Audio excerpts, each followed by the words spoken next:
No, the Khrushchevites, even though it took them decades to do it, dismantled the Soviet state, tore down the Soviet Union and reintroduced capitalism and all the ills that follow it. And that's a monument to every cowardly traitor and every selfish renegade who tried and failed to do this throughout the lifetime of the glorious Soviet Union. What must be understood about leaders, any political leaders, is that their prestige depends on their relationship to their party and the class that their party represents. Likewise, the party's prestige also depends on its relationship to the class it represents. All political parties represent a class. Upon how well it does this depends the respect and confidence that the given class will bestow upon its party. Within the party, some are chosen for leading positions, and of these, some really do become such representative spokesmen of their class that they are revered. Such men were Lenin and after him Stalin. This reverence by the class is a great power, but it only remains so while you are truly representative of the class. If this power is used for purposes that are not in the interest of the class, of the class you represent, it disappears. That is why both Lenin and Stalin really were so powerful. And likewise, that is why here the Labour Party and its leaders have such standing among the bourgeoisie, where they have always been a part of the political apparatus that supports imperialism. And that also explains why neither that party nor any of its leaders are revered by the working class, in spite of the many efforts of our British Khrushchevite revisionists and various Trotskyists, who will always try to tie the working class to social democracy with the use of revolutionary and left-sounding phrases and slogans. To return to history.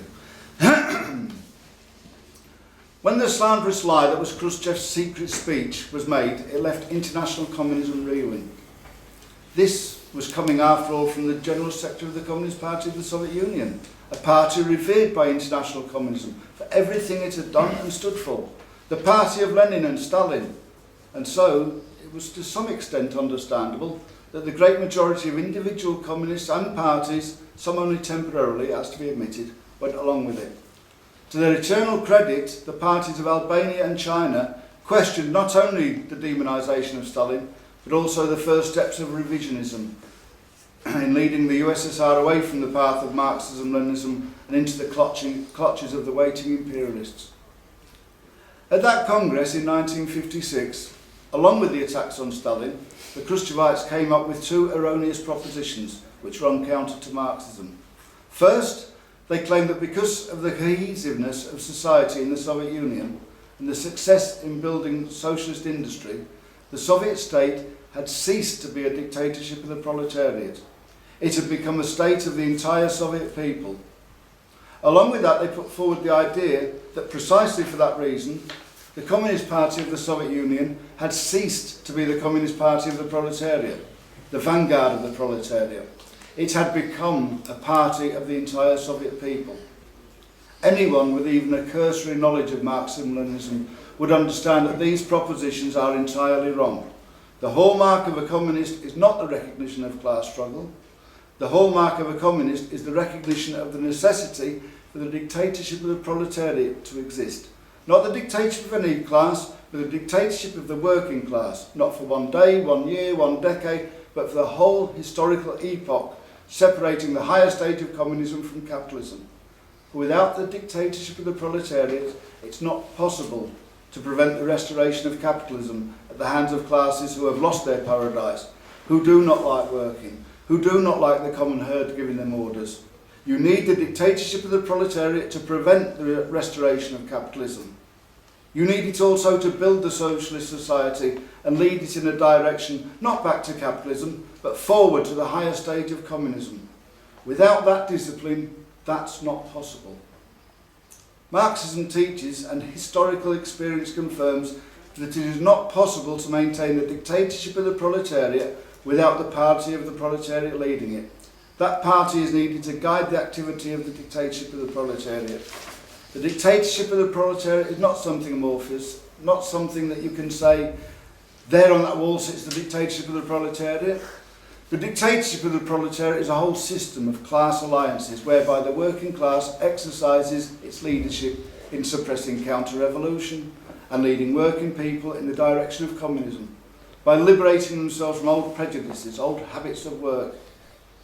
The other thing that the Khrushchevites did at the same Congress was to try and violate Lenin's teaching on imperialism and war. They put forward the proposition that the Soviet Union was strong enough, the socialist camp was strong enough, to dissuade imperialist intervention in other countries' affairs. And although there were right-wing leaders in the US and some imperialist countries, they were basically very sensible.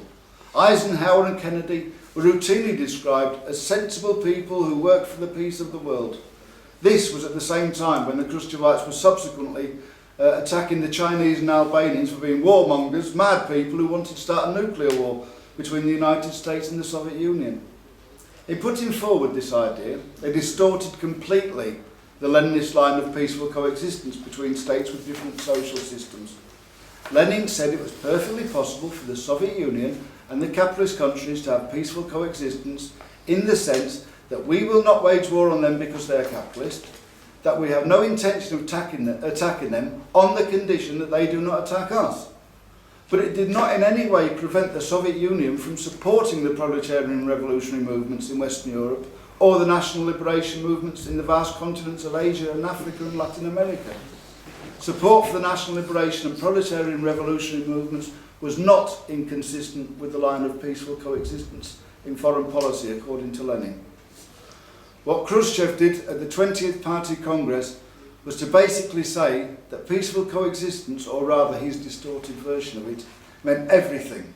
One must not do anything that would upset imperialism. One must not do anything that would cause them to start a war, which could get out of hand and become a nuclear holocaust.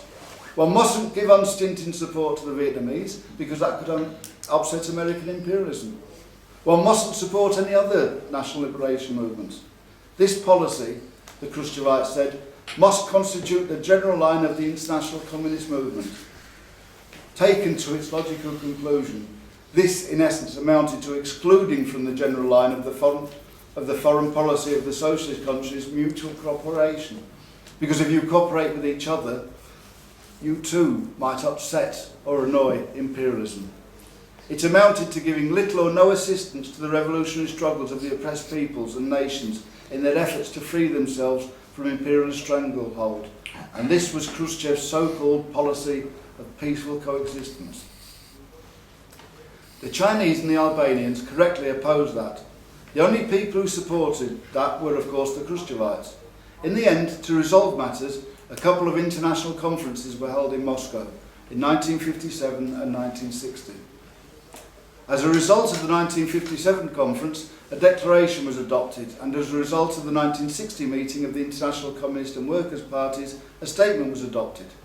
In the declaration and in the statement, the attempt was made by the international communist movement to correct the ideas put forward by the Khrushchevite revisionists. The Khrushchevites nevertheless went ahead with their reckless activity of splitting the international communist movement. Khrushchev's secret speech had been like a signal to every counter-revolutionary in the Soviet Union itself and in Eastern and Central Europe to rise up against the hated Stalinist dictatorship. The result was first seen in Hungary. The Hungarian counter-revolution, so beloved of every petty bourgeois and every imperialist, took place in order to overthrow the socialist regime. Undoubtedly, there were plenty of weaknesses within the Communist Party of Hungary, but they were much encouraged by the Khrushchevites. The Khrushchevites were almost willing to capitulate to US imperialism over the question of Hungary. It was the Albanians and the Chinese who came and said, you cannot allow socialist Hungary to slip out of the socialist camp and into the camp of imperialism. The topic of Hungary is huge and can perhaps be discussed at another occasion. But what must be clearly stated is that it was never a revolution by the Hungarian people. It was a counter-revolutionary attempt by the Hungarian capitalist landlords and clergy in association with imperialism.